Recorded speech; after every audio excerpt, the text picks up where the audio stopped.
But so welcome everybody as you're coming in. Thank you for joining us for another edition of the Gather Project's What's Your Story? The Gather Project is, as most of you who've been able to participate in some of these know, it's a group of us who all love film, and particularly working with a number of students from around the country who've had the chance to connect and do some wonderful, fun things. And this is one of them where we get to meet people who are doing interesting things in entertainment and hear about their path.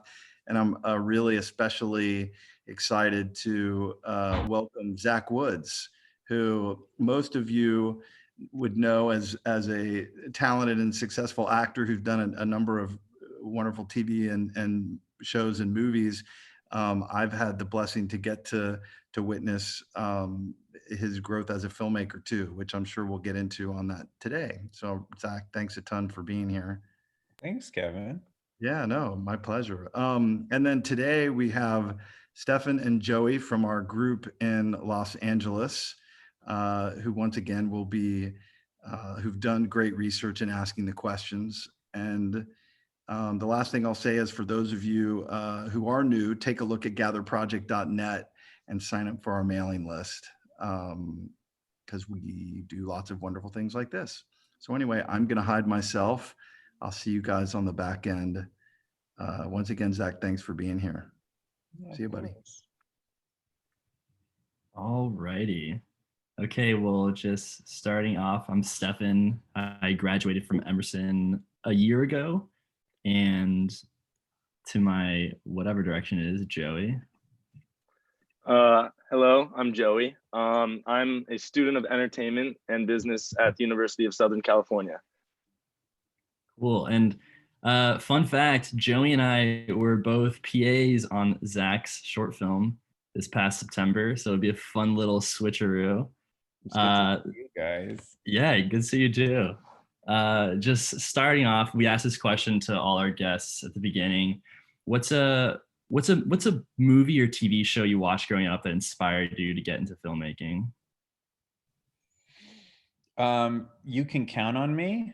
You ever see that movie? It's a Kenneth No. Lonergan movie. It was his first film. Kenneth Lonergan, for those of you guys don't know, is a playwright who then shifted into, maybe he still writes plays, but he does film directing. He made what was the movie with Michelle Williams and Casey Affleck? Manchester by the Sea. Got it, right. Anyway, it's this movie. It was sort of Mark Ruffalo and Laura Linney's first big breakout movie. And it's about this brother and sister who live in New England, I believe, or maybe it's upstate New York, and their relationship. And it's like a very sort of small, intimate story. And it's so funny and it's so painful and human. And I absolutely loved it. And I remember seeing it and just having this feeling of like, oh, wow, like it can be like that. Like I'd never seen a movie like that before. So that was a big one for me. Did that inspire you to like get into the acting side, or just like as a whole you wanted to be creating this kind of thing? I think it was a fairly sort of nebulous response. I don't think I was like, okay, I've seen this movie, so now I want to go be an actor. I never really did want to be an actor when I was first starting out. It was more that seeing that movie made me feel less alone. It made me feel comforted and alive in a way that was pretty seductive. I think a lot of my most vivid experiences of being a human being have been in theaters, either in the audience or sometimes on stage. And yeah, it just made me feel, it just sort of like resonated with me in a way that didn't immediately distill into an ambition, just was sort of something that stuck with me. I started taking improv classes when I was 16, and I loved that so much, like a long form comedy improv. And I sort of just thought I was going to do that forever. And then that led me to start doing commercials to pay the bills, and commercials got me this agent. And then I did a movie. And so I sort of like stumbled backwards into acting. But it was I never had a moment where I saw like On the Waterfront and was like, I have to, do that or whatever. Right. Okay, so you said you started doing improv at 16 in high school. Like, what other kinds of things were you doing in high school? Performing What kind of student were you? What was it like I for you? was fighting crushing clinical depression. I uh I was pretty unhappy. I mean, it was like a weird combination of things. Like I think I felt frantic. I remember this I've never worked harder in my life than I worked in high school. High school was like the most exhausting time. Uh I remember people saying, I mean, it's like a cliche, but like, these are the best years of your life. And I thought, well, if that's true, fuck this. Um, but what was when I was younger, I wanted to be a musician. So I used to practice, I played trumpet and I would practice trumpet all the time. And then I got braces and I couldn't really play the same way anymore. And that freed up a lot of time. So then I started doing improv, but I was worried that I wouldn't get into college unless I kept playing music. So I lived in Pennsylvania outside of Philadelphia by about 40 minutes. So 2 nights a week, I would take a train into Philadelphia to play trumpet. And then like 2 or 3 nights a week, I would take a train into New York, which would took like 2 hours to get there to do improv. And I was just not sleeping very much. I remember driving home. I feel like I've told this story somewhere, but like driving home from the train at night, I'd like go take a train to Manhattan, then a train to Brooklyn and do these shows and then come back and be 2 in the morning. And I would roll down the windows in the winter and crank the air conditioner and like blast music so that I wouldn't fall asleep when I drove home, because then I'd have to wake up early to go to high school the next day. It was horrible. It was completely horrible. But I remember having this like very intense feeling of like you just have to sort of pound out the life you want now. And in retrospect, I think that was not a good idea. But it turned out okay. Well, do you think that you were working yourself so hard, obviously, to carve the life that you wanted now? But do you think that the thought that college was coming next, like, did that influence what you were doing in high school in order to prep or like, look? A lot of people try to like look great for colleges. Yeah, I think part of it was like I knew once I started doing improv, I knew I wanted to be in New York City, and I knew I wasn't brave enough to just completely forego college. So I was like, I have to get into a college in New York City if I want to be there to work, keep doing improv. And so it's all sort of felt like one thing was contingent on the other. I also think it was just like a lack of skills. In other words, like as I've gotten older, I've gotten a little bit better about having like more than one tool to respond to either a problem or to pursue a goal, right? There's a bunch of different ways you can apply yourself, but when I was like 16, all I knew how to do was just like raw effort, like just like like hyper vigilant, incredibly focused, like workaholic insanity was like the only tool in my toolkit. So I would just use that to solve everything. And as I've gotten older, I like realized that's not really sustainable and it kind of sucks the life out of you. But at the time it was like anything I wanted or anything I was afraid of, the things I was afraid of, I would use that work ethic to fend them off. And the thing that I wanted, I would use that work ethic to pursue. But I didn't have other implements, if that makes any sense. Do you think that starting to do improv at 16 gave you new tools like socially to use or like that implemented in your life? I guess it must have. I think it broadened my sense of like what was out there. I mean, it's not like I grew up in some like real like regressive community or anything, but it was a little conservative and suburban, and going to New York and hanging out with all these people who had a really different value system than the community where I grew up sort of expanded my sense of the possibilities. My high school was like incredibly homophobic, as I imagine many high schools were and probably are, but especially during that time. And I remember thinking like, oh God, if I was gay, life would be so, so hard. And then I started going up to New York, and I hung out with all these people who were like, you know, gay and in long-term relationships and very happy and very accepted. And I thought, oh, I see. So this sort of provincial prejudice is not universal. There are places where it's not the case. And that's just one example. There was tons of examples like that. Hmm. Okay, so I'm curious. Sorry, yeah, go go ahead, ahead. Steph. Joey. I was Please. just gonna say, I'm curious, like, aside from, I guess, miscellaneous, lessons for life and, sociability that maybe you took away from improv, is there anything or any general guidelines in terms of like pure storytelling or pure comedy that you took away from your experiences doing improv that are applicable to like maybe other comedic mediums such as sitcoms and, films that you've been in? Yeah. Oh, yeah. I mean, in terms of like creative lessons, social lessons learned, I think it was like I was just growing up, so it's hard to differentiate what's just part of like what I imported from that community versus just, you know, getting older. I think in terms of creative values that I got from doing improv, I would say there's a few things. One note that you get a lot when you're learning how to do improv is play the top of your intelligence. There's often the impulse to make your character kind of a, a dumbass as a way of making it funny, but usually that doesn't work very well. Obviously, there's plenty of stupid characters who are funny, so none of these are like written in stone, but Mm. generally characters who have a very specific point of view but are not just sort of non-specifically incompetent or stupid are more funny, I find. You know, like a strange philosophy or a big blind spot is always more interesting to me than just sort of a general dim-wittedness. So that's something that I learned from improv. Another thing is just a willingness to be humiliated, to make yourself vulnerable, not to be aloof. My favorite performances are the ones where you can't see the actor winking from behind the character. That drives me crazy. Like ironic detachment to me is like poison when it comes to really anything, but especially comedy. I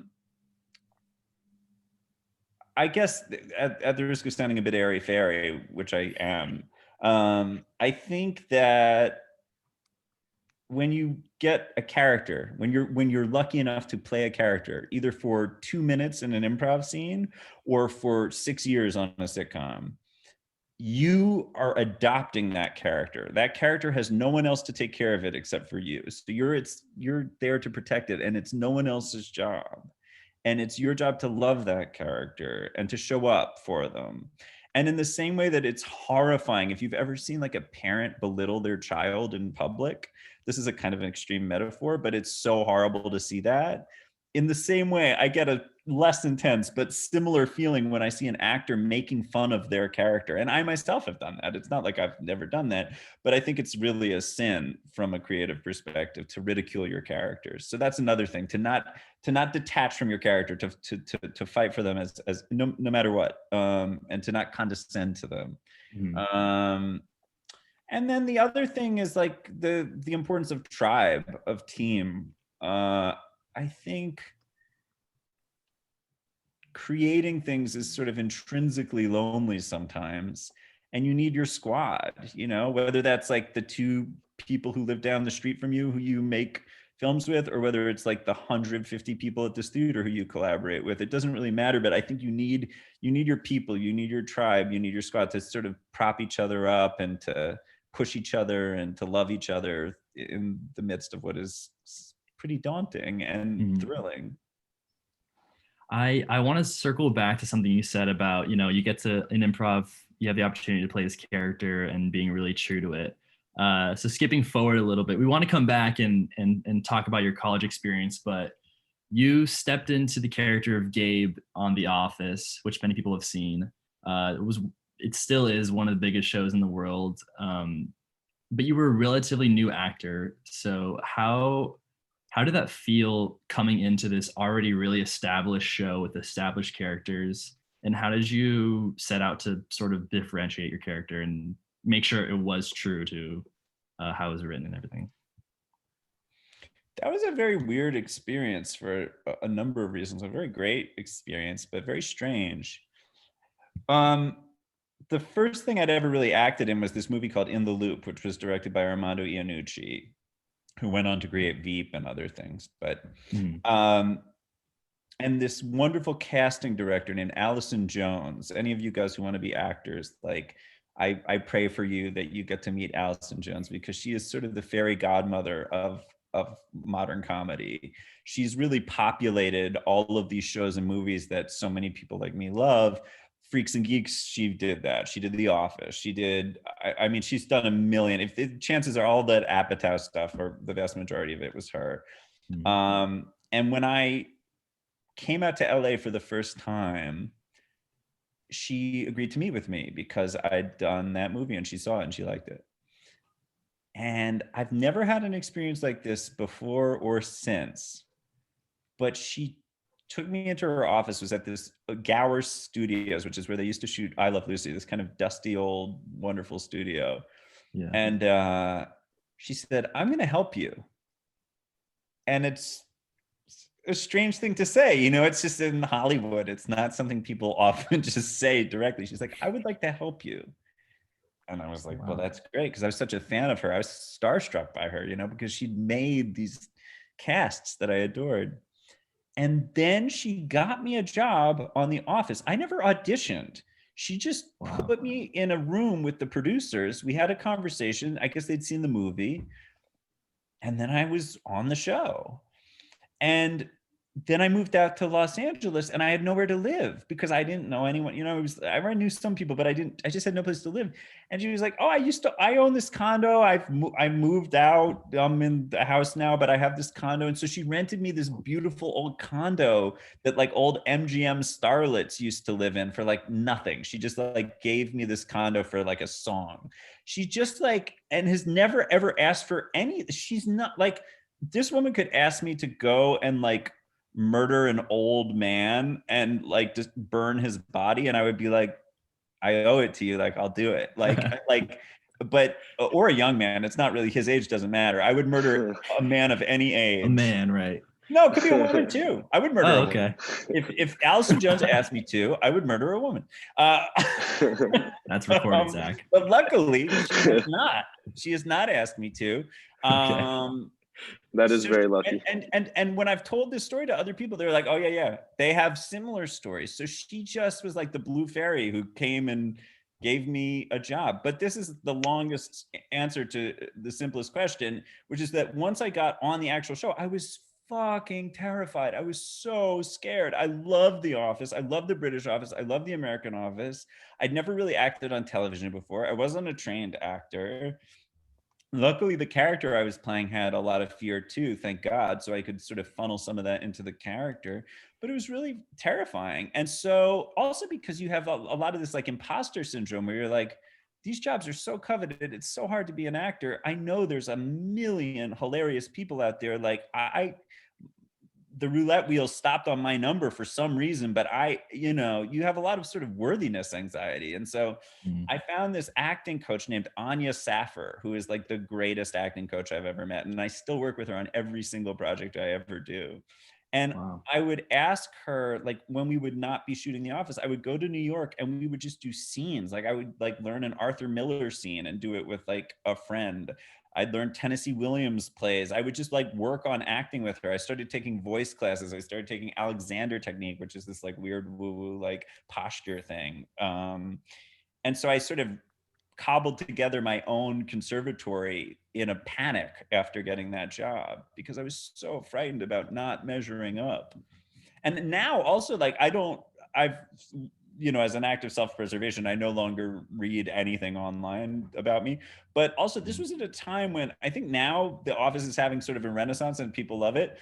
But during this time, I feel like enthusiasm for the show was starting to like dwindle a little bit. So it was also like really scary to come into a show and be like a new kind of, in many ways, I mean, not to me, but to other people, a sort of detestable kind of guy on a show, sort of coming in for a landing. And the whole thing was just very scary. Or this was after Steve Carell had left, right? No, it was before, but it was before. It was before and after he left. So it was like, Okay. I was there when he was leaving. Wow.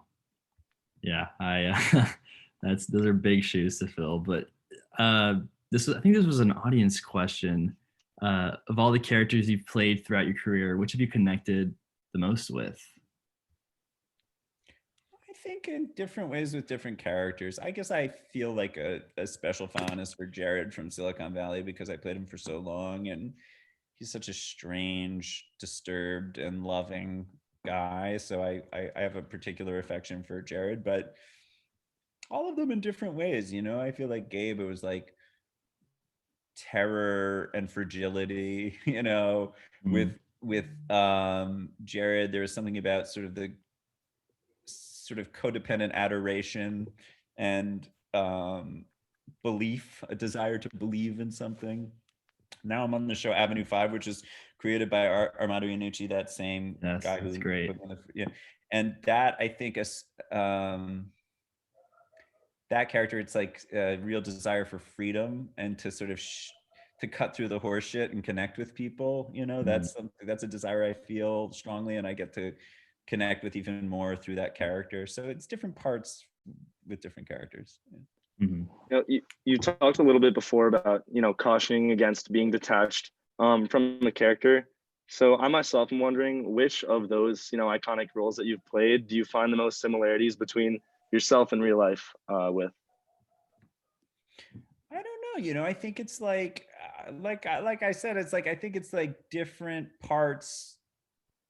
I don't know that there's one character that most sort of encapsulates the totality of like my personality or Existence. whatever. I suppose there's one. I played this tiny little part in this movie called Other People, which is Chris Kelly, who used to be the head writer of SNL, wrote, and it's with Jesse Plemons and Molly Shannon. It's about his mom dying of cancer. And I play Jesse Plemons' ex-boyfriend, and it's just this one little scene where we're having like post-breakup sex, and he's telling me about how when he was a kid, he used to masturbate to photos from like J.C. Penney catalogs of men in swimsuits, and then he would be so horrified by that and so scared someone would find out, he would tear them up and the catalogs, he would tear up the catalogs, dip them in water, and like throw them in different trash cans. And I'm his ex-boyfriend, and I'm just learning about this, and I'm sort of amused by it and also horrified by it. And I think it's funny, but I also think it's so sad, and I really feel bad for this poor little kid who's like version of my ex, and that feeling is one that I have fairly often, which is feeling some combination of like amusement and horror and empathy for people, and also probably for myself too, feeling like the mortification and love all at the same time, if that makes sense. So that's a tiny little part, but I guess that felt most like me to me in a weird way. Mm. Yeah. Interesting. I'm sorry for jumping around. I wanted to go back, and since there's so many viewers in the audience that are college age or going to college, and just kind of talk about your college experience. You talked about pretty much being a workaholic at 16 in high school. How did that change, if at all, once you got to college? And you went to NYU, is that correct? Yeah, I went to this sort of choose your own adventure wing of NYU called Gallatin. Mm-hmm. I wasn't there very much. I mostly used that as sort of a launch pad for my life at Upright Citizens Brigade in New York. But I became much less identified with any kind of academic success. I mean, I still worked hard at college, I guess, but it didn't feel as urgent to me, because I was more and more and just spending my nights and days at Upright Citizens Brigade. Yeah. So when I think of college, it's sort of, I don't know that I had like a quote unquote college experience. Right. I'm sorry. I think that's maybe a disappointing answer, but that's the No, truth. no. Well, It sort of you feels like, yeah. Oh no, what were we gonna say? you were performing at 16 at UCB. Were you performing with people your age, or was it a mix of ages? No, I was all older. And then I started teaching before I graduated. So it was kind of a great gig because I was teaching Mhm. improv there. So I could make money that way and doing commercials. And so I never really had to have a day job, which was really nice. No, everyone was older than me. But one thing that was really nice about UCB is it really felt like a meritocracy, at least to me. I think different people have had really different experiences of that place. But I felt like if you could do improv well, people would accept you, you know, and I never felt condescended to there, despite the fact that I was, you know, a squirt.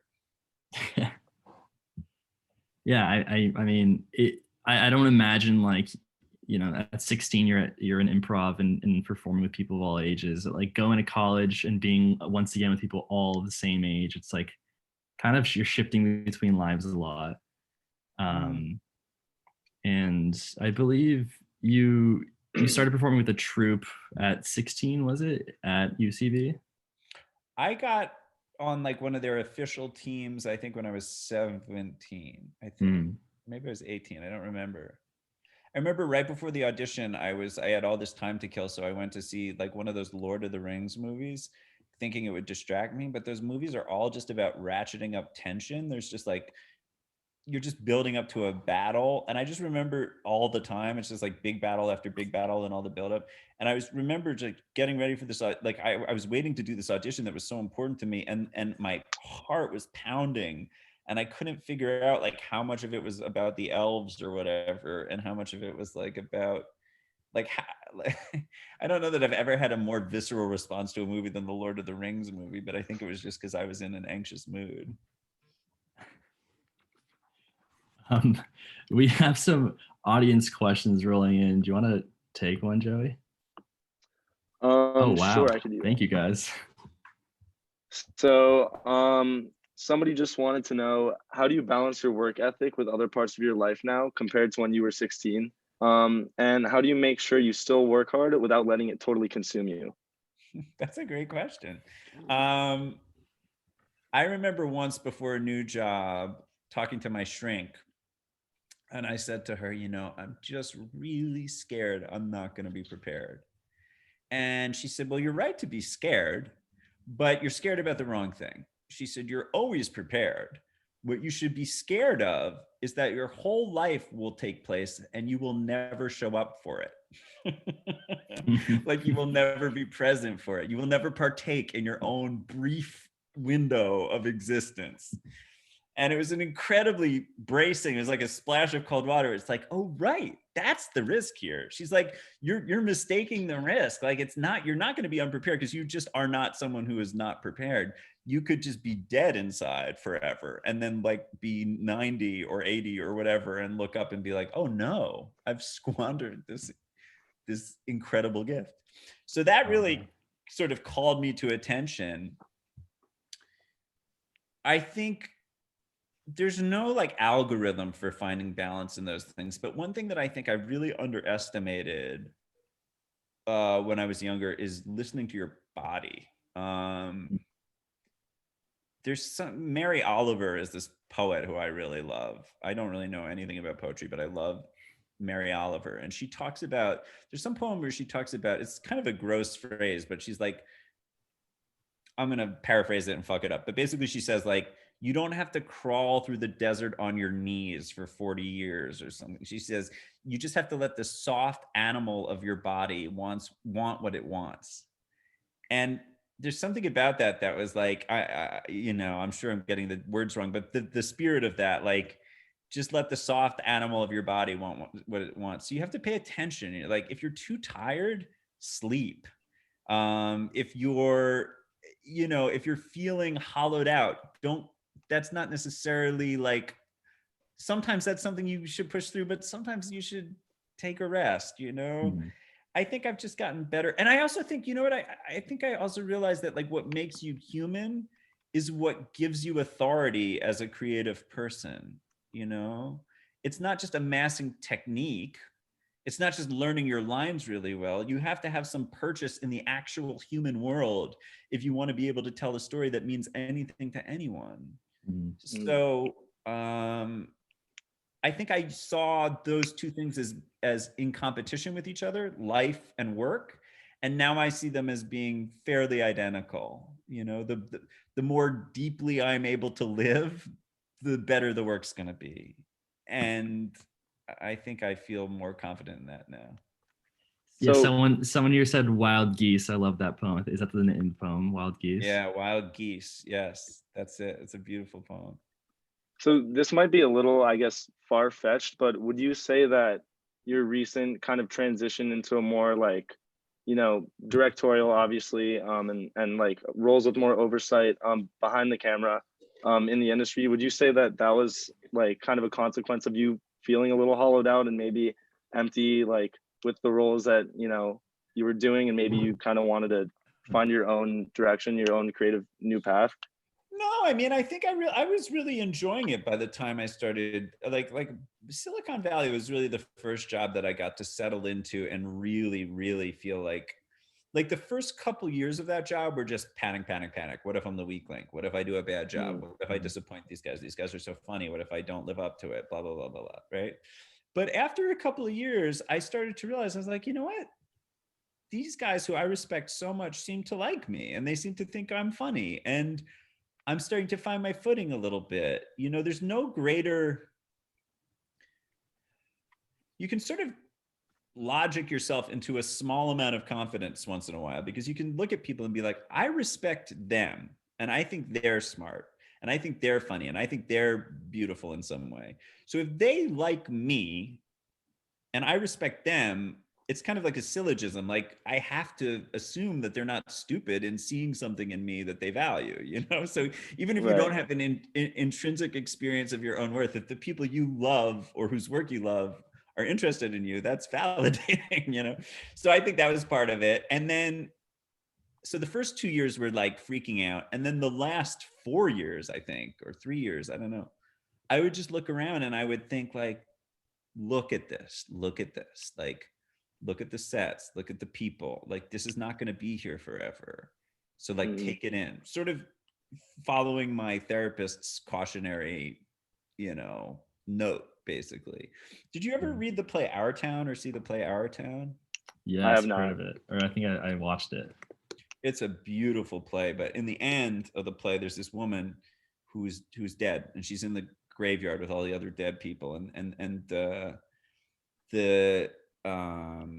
you're allowed to go back and visit your life, and everyone in the graveyard is like, don't do it, but this woman Emily, she goes anyway. She's like, I gotta go visit my life and see. And she goes and she watches her family on just like a fairly ordinary morning, and she's watching them all sort of hustle and bustle around and do their thing, and it's unbearable to her because no one is looking at each other, no one is stopping and looking at each other, and she keeps saying, she's look at each other, like the blindness is unbearable to her. And she goes back to the graveyard and she says, I forget who she says this to, but she's like, is everyone blind like this? Does anyone ever really see anything? And whoever she's talking to, one of these wizened old corpses, says, well, some poets and holy men, but mostly people miss it. So I think once the anxiety subsided, I was a little bit better able to remind myself, like, look at them, look at this, like, and show up for it. And then I think the work got better. I think I was better because I was more alive and less sort of myopically focused on my own shortcomings. Mm. Do you think any of these things that you've like gone out of your way to kind of observe and pay special attention to have come back to kind of reward you in your directorial debut? Yeah. I mean, I think in my very limited experience, I've only directed 2 short films, but in my very limited experience, it seems to me that your whole job is to look at them, Mm-hmm. like have an experience. I think, well, I was talking to that same acting coach, Anya Saffer, who I love, and she said, do you have any advice for directing? And she said something that really resonated with me. She said, rather than being an outside eye, try to be an outside heart. Meaning, like, rather than watching a scene and analyzing it or having a cerebral reaction to it, sort of breathe in the scene and have an experience, an emotional experience, an embodied experience, and then speak from that. rather than your clever cutesy wootsy ideas that you cooked up in your head when you should have just been paying attention to the scene. Be an outside heart and just let it hit you and then speak from that. And so I think that discipline of getting out of your own way, of not being so caught in the jaws of your own anxiety that you can't show up, that to me is like the most valuable thing in terms of directing, because other people are relying on you to be able to look at them and tell them what you're seeing, you know? Yeah. Would you say that there's anything that like you kind of grasped or learned during your first couple of projects directing that no director's advice could have possibly prepared you for? I was not prepared for how pleasurable it would be. It was A beautiful answer. static. It was so fun because a lot of acting is trying to pry your attention off of yourself and put it on something more worthy. Same woman, Anya Saffer, can't shout her out enough. If you guys are actors, seek her out, get her to coach you. She's a genius. Write it down, guys. Anya Saffer told me something that I think she was quoting someone else, but she said that the task of acting is to find something to do in the scene that is more important than giving a good performance. So whatever that is, it's something that's more compelling to you than your own desire to impress or to do a good job or to get the next job, you know? When you're acting, it's a lot of work to do that, to keep your attention fixed on the thing that is worthy of your attention instead of turning it back on yourself. When you're directing, there is so much asked of you that there's very little bandwidth left to turn back on yourself. There's really not a lot of mental space for self-consciousness, which is a delight. Like self-forgetfulness is the greatest feeling ever to me. And you love everyone so much. You're so grateful to everyone for supplying their bodies and their spirits and their ideas and their rage sometimes, bringing all that stuff to help make the story come alive. The experience of gratitude is really overwhelming and completely euphoric. So, and I mean, I felt that towards you guys, when you're helping me on, because it's, a production is this like giant organism with so many different limbs and flagella and, and every single one is critical. And so you're so grateful to the people involved. Yeah. Yeah. So- Now on the note of your short film, Bud, that we worked on, how, there was a lot of firsts for you this past year with your first two shorts being directed. So on the set of Bud, we had a child actor who was really amazing to work with. What was your experience working with her? Like any takeaways that you think about now after having done that? There's a few things. I would say, as an actor, I've seen so many horrible things with kids on sets. I really don't think children generally belong on sets.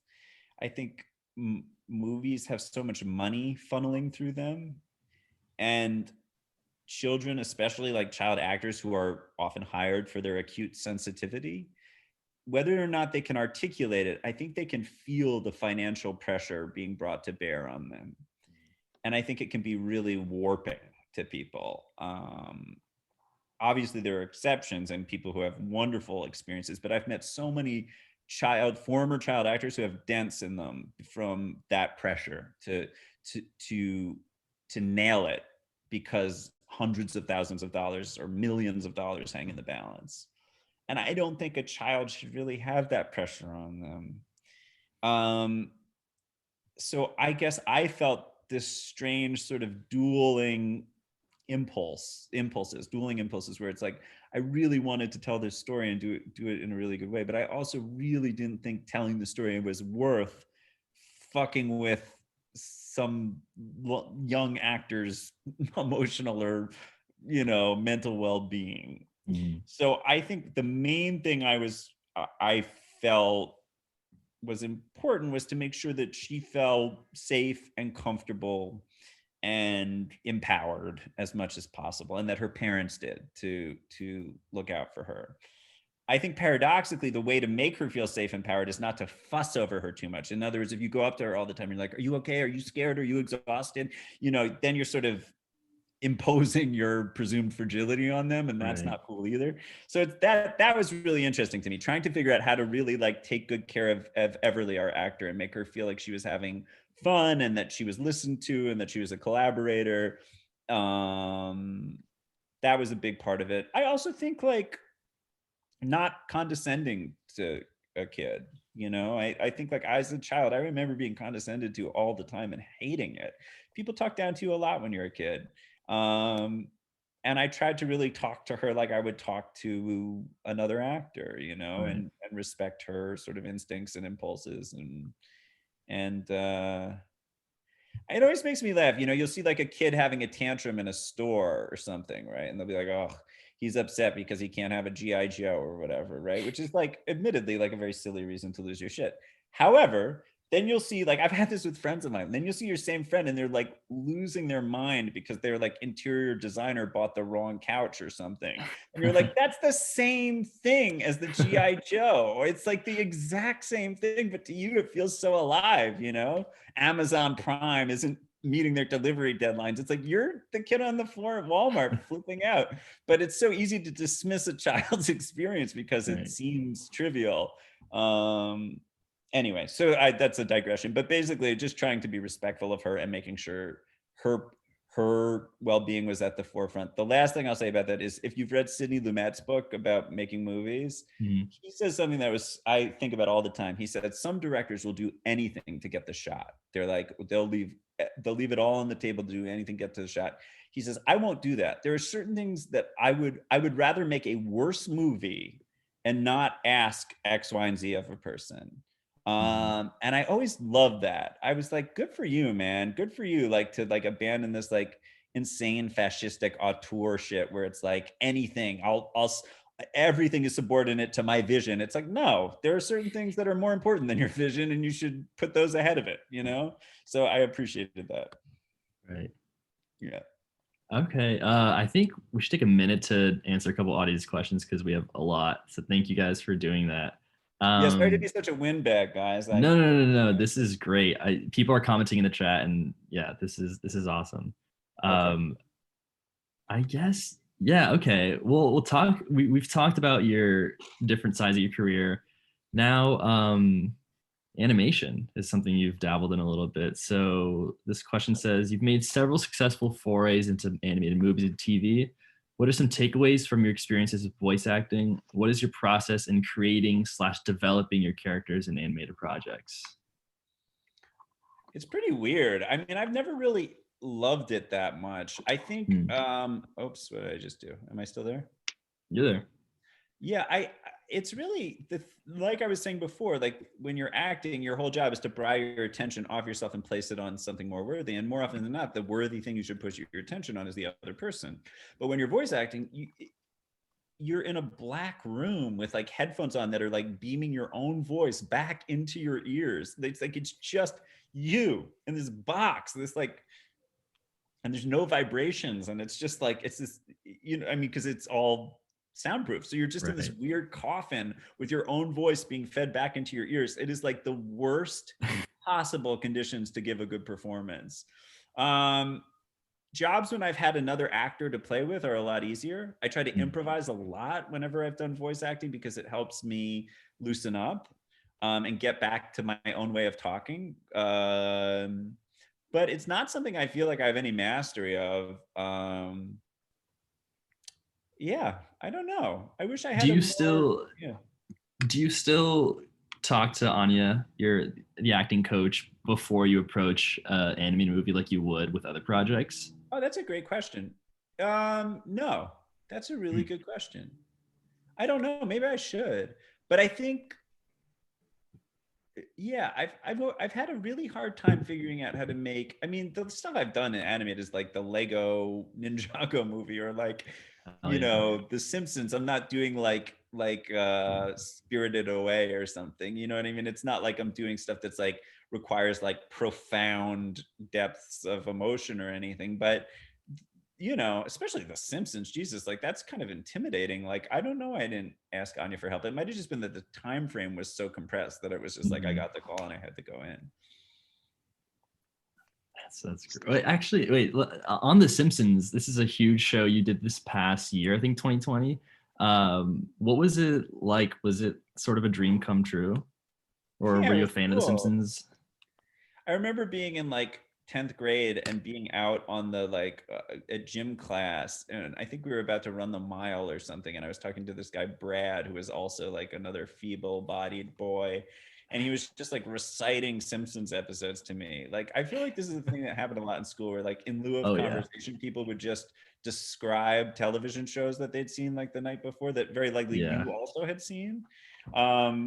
And so I remember Brad just telling me in like exhaustive details about The Simpsons. And when I was going in to record The Simpsons, I was like thinking about that on the drive there. I was like, how weird that I was in 10th grade and Brad was telling me all about The Simpsons, and now I'm like gonna be on The Simpsons. It was like a real uncanny valley kind of thing.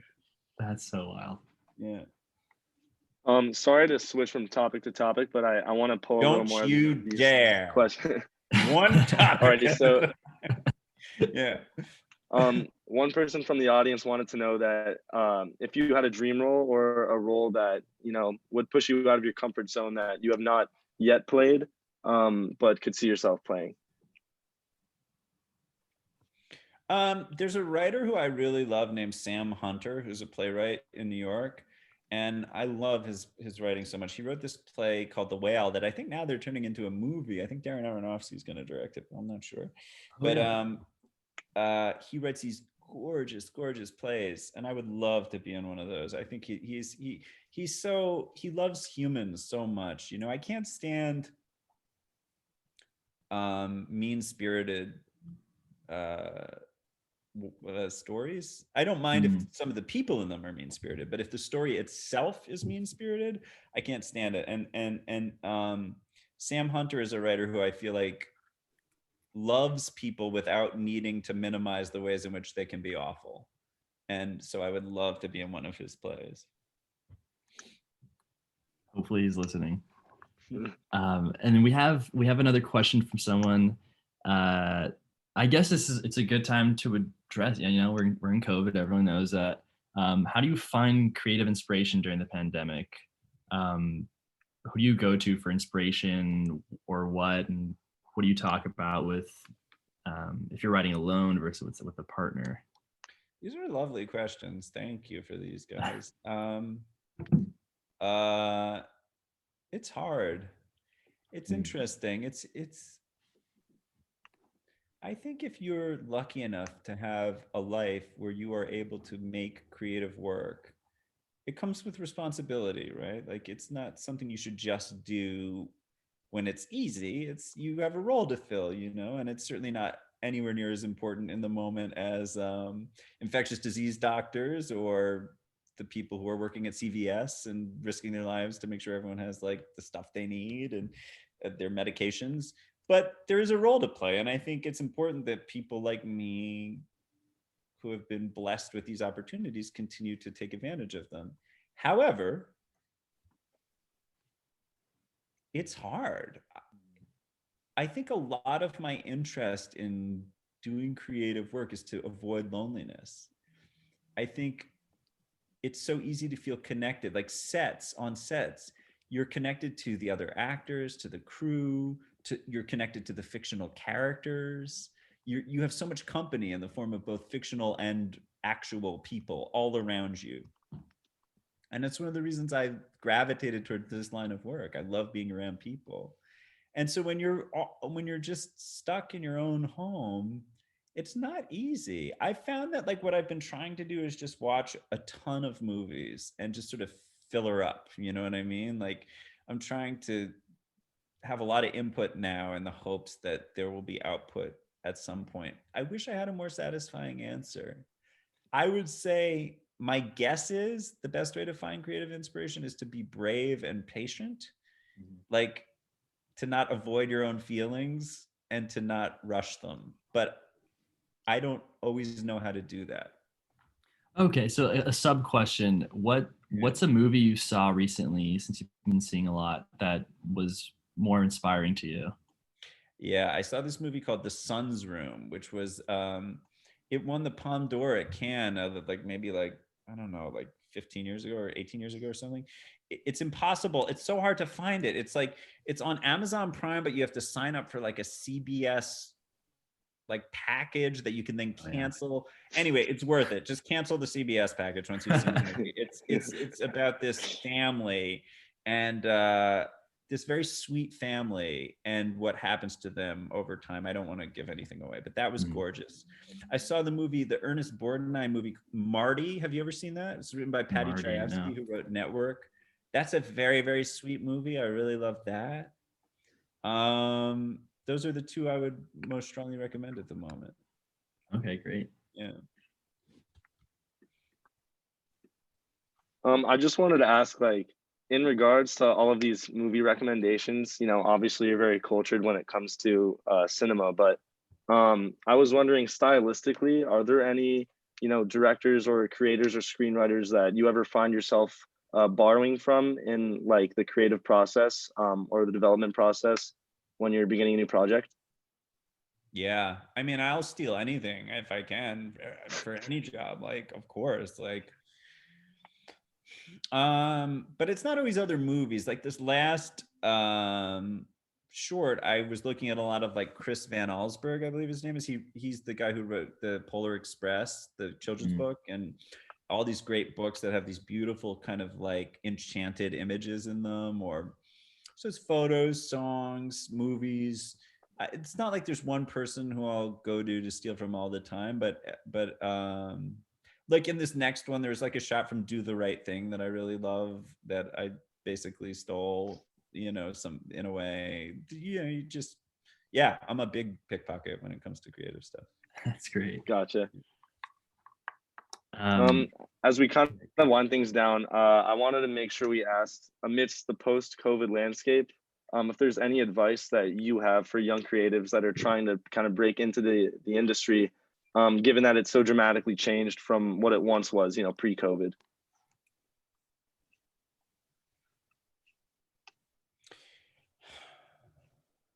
that's a tough question. I Give think you some that time to think about that one. I think the advice that I would give now is the same advice I would give even if it weren't COVID, but I guess it might apply slightly differently at the moment, which is there's a Thelonious Monk quote that I really love where he says, "Genius is he that is most himself." Um, there's also a Martha Graham quote that I really love where she talks about how you have I forget the word she uses, but she basically says like you have an energy or an experience that is unique to you. Um, it only exists through you, and if you don't express it, it will be lost forever to all people in all time because it's specific to you. And your whole job is just to keep the channel open. You don't have to believe even in what you're doing. You just have to keep the channel open. That's it.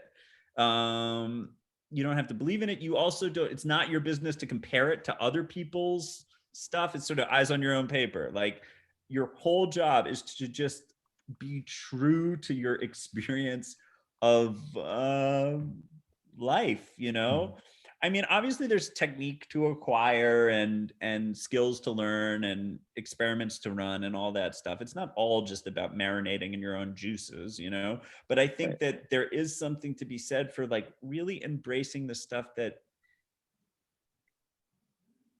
seems unmarketable or distasteful or strange, you know same back to Anya Saver, but Anya Saver has said to me a bunch of times that the hardest thing to teach young actors is that you are enough. You are enough. And she told me something that really made an impression on me. She said, when people are getting ready in her classes, she teaches at NYU sometimes, a lot, to do scenes. Often they'll be like setting up the stage, getting ready to do their scene. And she says, watching these kids set up the stage is so interesting because their attention is like, okay, I need 2 glasses here. I have to put the roses there. Okay, do I have my frock or whatever it is, their costume? And she said that sometimes with beginning actors, then they start to act, and all of a sudden they're incredibly boring because now they're trying to do something. They're trying to put on a show, because they don't believe that they themselves are interesting. So they're trying hard to be interesting, and there's no one less interesting than someone trying to be interesting.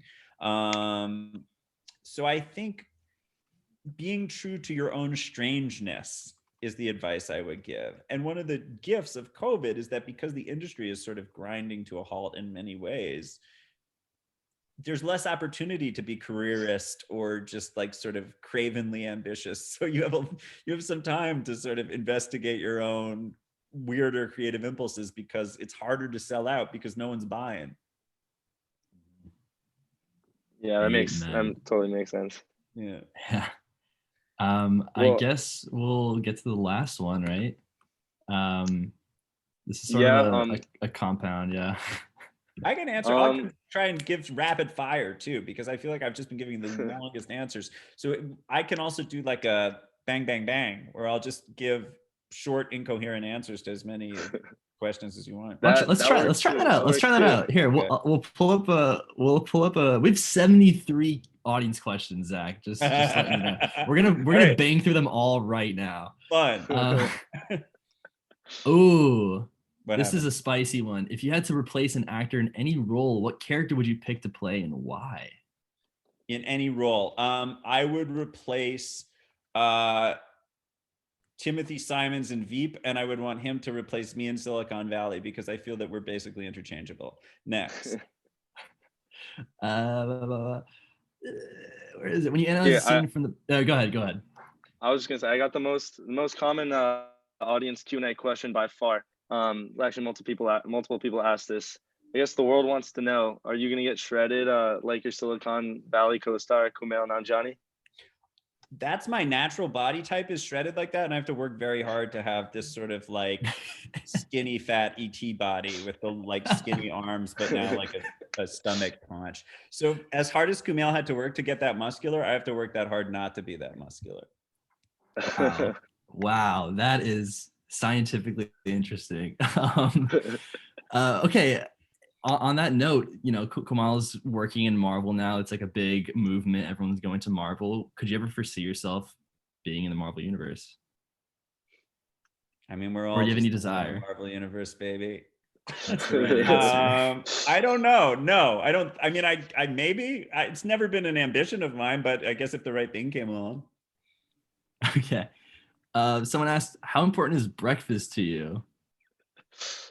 I love bagels and I love cheese blintzes. I also like breakfast for dinner, like a Belgian waffle for dinner. Ooh, okay. Should we do a couple more? I'm telling you, man, I'll do as many as you want. I can make them even shorter. Wait, this one's actually might call for a little bit of a longer one. Okay, Zach, could you talk about an impactful time when you maybe failed to get a role or your motivation dwindled? Yeah, that's a great question. I did Sam Hunter, that playwright who I'm now friends with actually, but I auditioned for a play he did and I wasn't right. I was too old and it didn't work, but I desperately wanted it. And that was sad. You just grieve. But someone told me after every audition, you should get yourself ice cream, like so that you sort of have like a treat at the end of it, no matter how it goes. Have you stuck to that? Yeah. Yeah, I do. I get ice cream a lot. I ate ice cream earlier today. There we go. That's good. This is another cool one. The very last one. Where do you pull your scenes from? You're so committed. You're so real and committed when performing at UCB. And that comes from Alexa Wise. Where do I pull my scenes from? I mean, it's usually just like something that happened in the monologues. If it's at ASCAT, it's been a while since I've done an improv show, but yeah, it's just something that I found interesting, or it's something in the other person that, it's sort of a boring answer, but that's the truth. No, that's how it is. All right. Well, I think. Hey guys, that was a good test run for rapid fire. Hey guys, I was going to pop in and just say thanks before we wrap it up. Zach, thanks a ton for doing this. I just have to say, hearing you talk about your own journey, I'm so appreciative of how aware you are of your own journey, you know, and how things evolved for you as a person as you went through it, because it's so useful for people to hear. Mm. You know, you started young, you know, at an age when a lot of people are still exploring it, and you were doing interesting things and then in college. But, you know, to be aware of, like you talked about how hard you were working and how you applied yourself to those things as you kind of went through it. And I just think it's really great for people to understand. It's like I've always said, I think people, you know, they're 20. I actually heard a Jodie Foster interview at one point. She said your 20s should really be about just trying to try a lot of different things and figure out who you are. And it sounds so much like you had similar experiences. And I think that's true. And also, like, spend as little time as possible appraising yourself. I think that's the thing. It's so, especially now, like from people I knew who grew up with like Instagram and shit. It's like people are endlessly thinking like, oh, I'm behind, or I should be doing better, or how do I measure up? And it's like your own evaluation of yourself, at least in my experience, is so unreliable. When you think you're doing bad, you're often not. When you think you're doing great, you're often not. And you have such dysmorphic vision about your own work anyway, that it's like it's really a waste of time and energy to fret too much about how you stack up. I really love that, like, eyes on your own paper thing. I think that's really helpful. well, I was just going to say too, you said when you talked two things about set. I mean, I loved what you talked about, the way to approach a scene. I think so often early stage filmmakers get so caught up in getting the right camera trick or repeating, you know, whatever it is, but you lose the idea of what a scene is really about. And so I've not heard it said that way, of focus on the heart of what the heart of the scene, you know, is really great advice. Oh, thanks, I'm gonna Kevin. I'm gonna steal that one Good. for sure. No, I haven't heard it said that way. And then just, you know, the last thing for myself, I always feel so grateful whenever I'm getting to make something. And, you know, not everybody approaches set and, you know, when you're directing in a grateful way. And, you know, we were blessed. I was blessed to get, you know, to get to work with you this year on some of these things. And I think, you know, that approach is really something else to really share with people, because there's a lot of pressure, right? I mean, there's a lot of pressure when you're on set. You can feel that you have a confined space of time to try to capture something. And so often people approach it from a fearful way, you know, and you're never going to get everything, you know, and I feel that way too. I always say I feel grateful whenever I'm getting to make something. Like I just, no matter what it is, almost, it's like you're on set, you're with a group of people, you're doing Yes. something really cool. And the way that you express gratitude is clear. I mean, it speaks volumes about who you are as a person, and makes it a joy for that experience, because the director is really a leader, and you really lead in that grateful way, and it is truly a blessing and a joy. So I thank you for being that way, but I say to everybody too, there's a real lesson to be learned from that, because come at it from a place of gratitude rather than from a place of fear, you know, and be, That's nice. Thanks, yeah, Kevin. no, I of course. mean, I know we're wrapping up, but there's just one thing I want to shout out these two people where, like, on the Yeah. last day of shooting Bud, there was this scene that I was really, really anxious about getting, was sort of like the critical emotional climax of the movie. And I was getting kind of pissy. I could feel myself getting kind of short with people being like, why is that ladder there? Let's go, let's go. I could just feel myself getting like tightly wound. And I remember having this moment where I looked at Andre Lascaris, who's this incredible DP who shot both these shorts, and Julia Solnay, who is the AD, who's also just like a total fucking badass. And Dustin, who was our gaffer, and I went over to the three of them and I was like, listen, I'm sorry I'm getting tightly wound. I'm really anxious about getting this scene. And I talked about, we were just talking about like Yeah. this shrinking window, and help me here. Like, I don't want to just be a pain in the ass, but I also feel that this is really important. So how do we do this? You know? And they Yeah. all sort of circled the wagons and worked with me and figured it out. Like Julia was like, okay, well, we have the actor till this time. And Andre was saying, I think if we shoot, you know, these two shots from this angle, you know, it was like just hiring people who you love and trust, and then putting yourself in their hands, doing that trust fall, it was such a great experience because I was just like sort of spinning, and I just went to these guys and they handled it. It was wonderful. Well, I think, we talk about the importance of casting with great stuff, and that includes also who you bring on as your crew. I think Andre and Julia are both examples of people who are pros, but also approach that kind of calm demeanor. And I think it's true not just for the director, but for everybody. And it's also smart to make sure that you have the right group of people, because you want to exude that spirit when you're all in it together, trying to figure that thing out. And it's been I mean, for me, getting to work with a group of people to solve something is a big part of why I love what we do. Yeah, it's That really is, fun. it is. I mean, at the end of the day, it's like a fantastic workplace environment if you work to make it that way. So, um, no, it's fun, but I really appreciate you taking the time to do this. I mean, this whole year has been a blast. Well, I say 2020 was a blast. We're like, which is crazy to say about a year that was very difficult, but there's a lot of great things, that came out of it. And I expect 2021, well, every year can be that way. And so we go into this. This is the first of these for this year, and what a great way to start. So I'm super appreciative.